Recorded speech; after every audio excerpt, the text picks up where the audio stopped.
A proportional flow divider is a device that divides flow into two or more flow parts. By dividing the flow, a single pump can be used to operate multiple circuits at the same time. The two types of proportional flow dividers are the spool and the gear or rotary. Spool-type proportional flow dividers divide the flow into two flow paths. The input flow is divided proportionally between the two output flow paths. Common flow divisions are 30-70, 40-60, and 50-50. Both output flow paths are pressure compensated, so the flow division will remain constant even with varying loads and pressure in two circuits. If the input flow varies, the output flows will vary proportionally. If one of the output flows is blocked, the divider will block the other output flow. The gear-type proportional divider can divide the flow into two or more flow paths. The positive displacement of the gear sections produces a constant division of the flow, even if the loads and pressures in the output circuits vary. The output flows are proportional to the input. As the input varies, the output flows will vary proportionally. If one of the output flows becomes blocked, all of the output flows will be blocked. Pressure intensifies in the circuit that is initially blocked. A relief valve placed in the circuits downstream of a proportional flow divider will prevent pressure intensification. The relief valve will also keep the flow divider from blocking flow to other circuits. Gear-type flow dividers can be used to combine return flow in circuits. Most spool flow dividers are not designed to allow reverse flow through them. There are spool-type combiners and combination divider-combiner units. This is a spool-type proportional flow divider. These flow dividers consist of a housing, a spool, and two end caps. The housing has three ports, one inlet port and two outlet ports. A narrow passage connects the center cavity and each of the outlet ports. Inside the housing is a sliding spool with cross-drilled holes in the center and through the entire length of the spool. The spool is available to move freely in the housing. Flow from the inlet enters the center of the spool through the cross-drilled hole.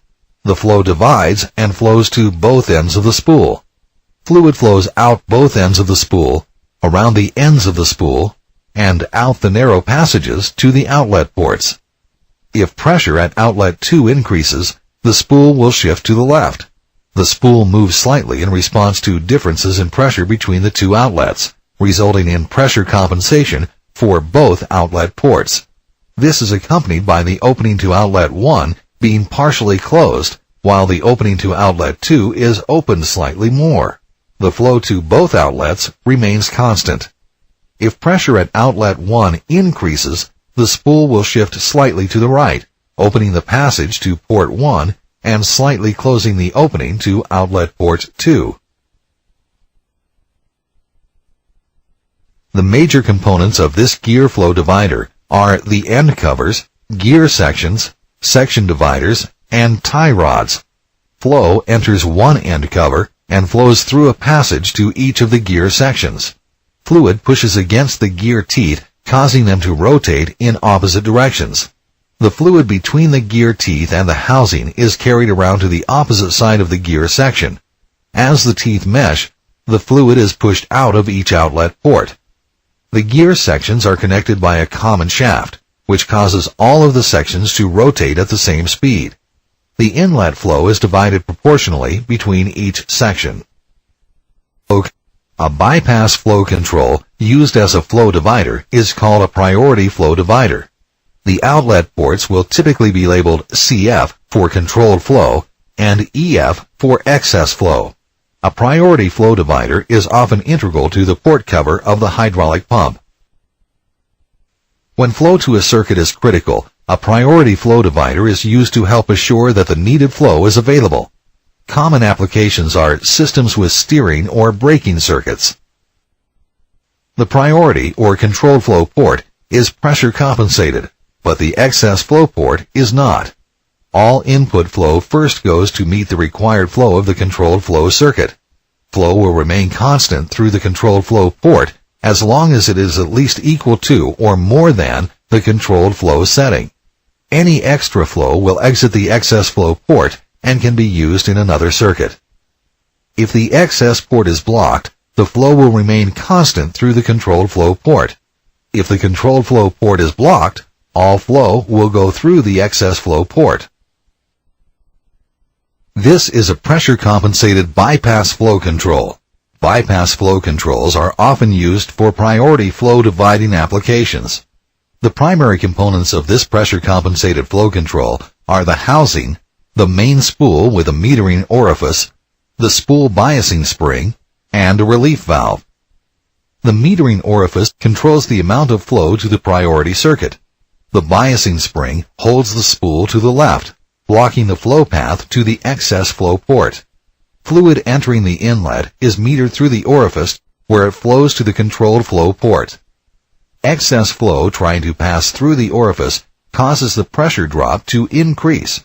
The upstream pressure pushes the spool to the right, compressing the spring and opening the passage, allowing the remainder of the flow to exit the excess flow port. The spring and the spool work together to maintain a constant pressure drop, resulting in a constant flow across the orifice, and diverting excess flow to the excess flow port. If pressure in the priority circuit reaches the relief valve setting, the relief valve opens and diverts the priority flow to the reservoir. This bypass flow control. Bypass flow controls are often used for priority flow dividing applications. The primary components of this pressure-compensated flow control are the housing, the main spool with a metering orifice, the spool biasing spring, and a relief valve.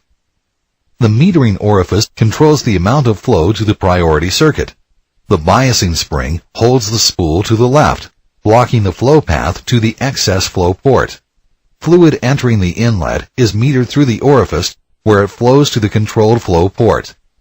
Excess flow trying to pass through the orifice causes the pressure drop to increase. The upstream pressure pushes the spool to the right, compressing the spring and opening the passage, allowing the remainder of the flow to exit the excess flow port. The spring and the spool work together to maintain a constant pressure drop, resulting in a constant flow across the orifice, and diverting excess flow to the excess flow port. If pressure in the priority circuit reaches the relief valve setting, the relief valve opens and diverts the priority flow to the reservoir.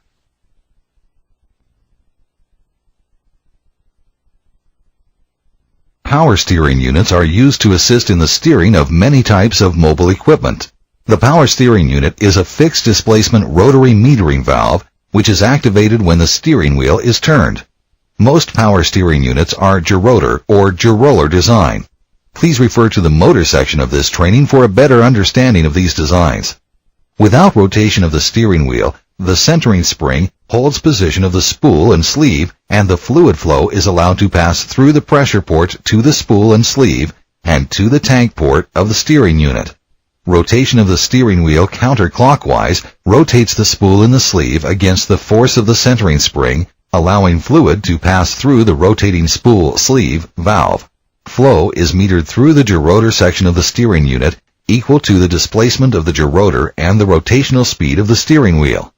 The fluid flow is ported to the open side of the gerotor and metered to the closed side as the gerotor rotates, and flow passes out through the L port of the steering unit.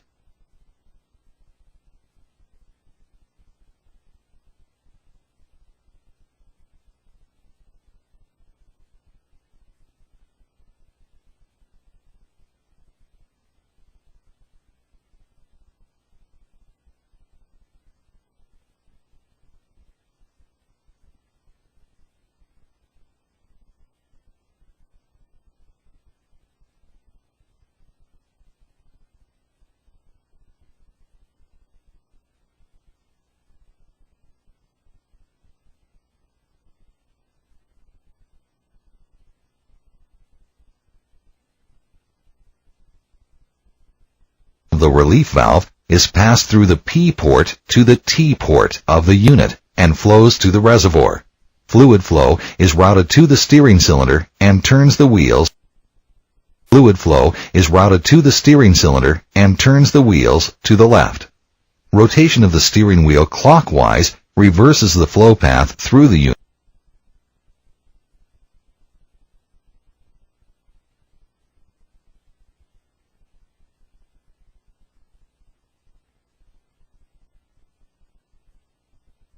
through the unit and turns the wheels in the opposite direction. Pump flow not used in the steering circuit passes through the opposite direction. Pump flow not used in the steering circuit passes through the tank port of the unit to the reservoir and to other downstream functions through the